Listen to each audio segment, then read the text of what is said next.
Stop milking us dry.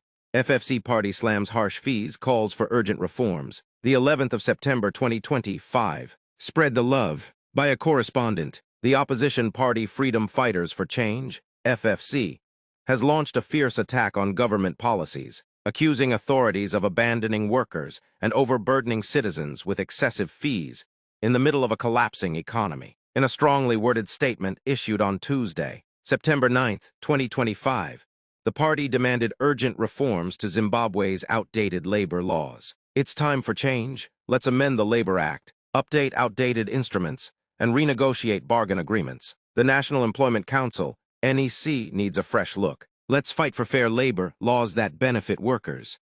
#We move #labor reform #FFC, read part of the statement. The party also blasted the government's licensing system, describing it as punitive to ordinary citizens already grappling with skyrocketing unemployment. Stop milking us dry. Licenses expiring. Economy failing. 95% unemployment. Where's the money supposed to come from? Time for change.